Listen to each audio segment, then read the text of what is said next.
Hampir 1 minggu, Roy Kiyoshi mendekam di penjara lantaran diduga mengkonsumsi barang haram narkoba. Dan kemarin, sahabat karibnya Chris Hatta menjenguk Roy. Kedatangan Chris itu merupakan bagian dari bentuk dukungan kepada pria yang karib disapa Dede, lantaran Chris pernah merasakan apa yang Roy rasakan saat tersandung kasus hukum. Lantas benarkah saat penangkapan dan akhirnya harus meringkuk di penjara, Roy mengalami stres? Dan benarkah Chris meyakini jika sahabat karibnya itu bukan pengkonsumsi obat-obatan terlarang? Ya, aku cuma bilang kalau memang ada rasa yang dimana susah makan tuh hal yang wajar kok. Nanti lama-lama dia akan bisa adaptasi. Tapi kalau bisa makannya jangan sampai dikurangin banget. Dari wajahnya sih saya lihat dia bukan seorang pemakai. Dia sangat fresh sekali ya. Masih bisa fokus bicara sama kita semua. Dan tadi ngobrol sama ini siapa namanya, Mas Rio ya? Mas Rio juga serius banget, intens, in-deep banget gitu.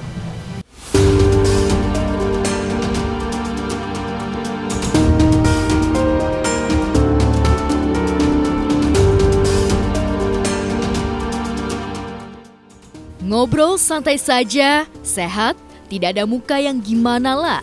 Dia cukup tenang untuk menghadapi masalah ini. Dari wajahnya, dia bukan seorang pemakai, sangat fresh, masih bisa fokus bicara sama kita semua. Usai menjenguk, Roy juga menitipkan secarik surat kepada Chris. Lantas, apa isi surat Roy tersebut? Benarkah dalam kasus ini, Roy merasa tak bersalah? Ini saya bacakan aja. Ya, buat semua fans aku, teman-teman media, teman-teman public figure, yang semua udah support aku, dimanapun kalian berada, aku mau ucapkan terima kasih atas support kalian. Sungguh tidak ada kata-kata yang bisa aku ucapkan untuk mengungkapkan betapa bersyukur. Karena mengenal kalian semua, sungguh aku sayang kalian.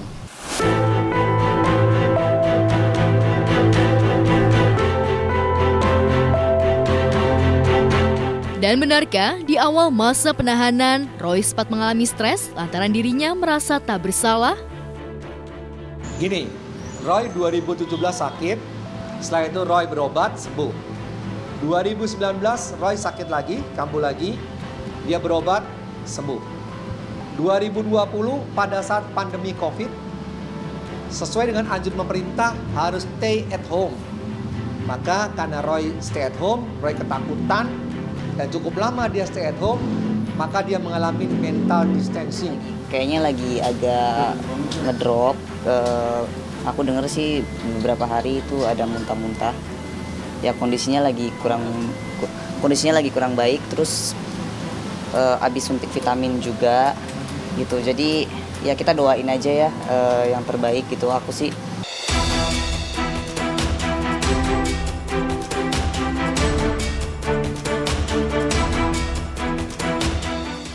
Jika Roy tengah berurusan dengan pihak berwajib, lain halnya dengan YouTuber masyhur Atta Halilintar. Beberapa hari terakhir, jagat maya dihebohkan dengan banyaknya komentar warganet yang menyindir Atta soal rencana membangun rumah ibadah umat muslim, yakni masjid, yang hingga kini dikabarkan belum terrealisasi. Dalam komentar itu, banyak yang menagih nazar Atta yang ingin membangun masjid.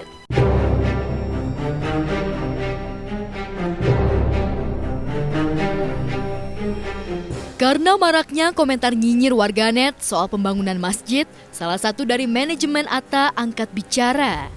Melalui laman foto berbagi miliknya, Devi Agustina Pertiwi mengunggah seraya menampilkan fisik bangunan masjid yang tengah dalam pengerjaan itu sambil membubuhi keterangan. Devi menyayangkan komentar warganet itu yang menuduh Atta hanya mengumbar janji tanpa kepastian. Devi juga kembali menjelaskan jika kebaikan itu tak mesti harus diumbar.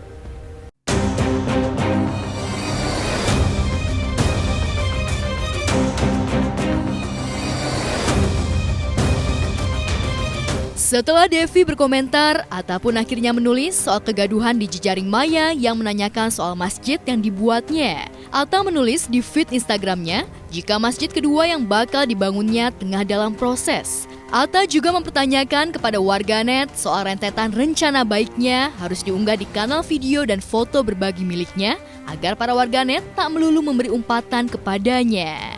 Atta juga menjelaskan jika nazarnya itu bukan urusan dengan manusia, melainkan dirinya dengan Sang Pencipta.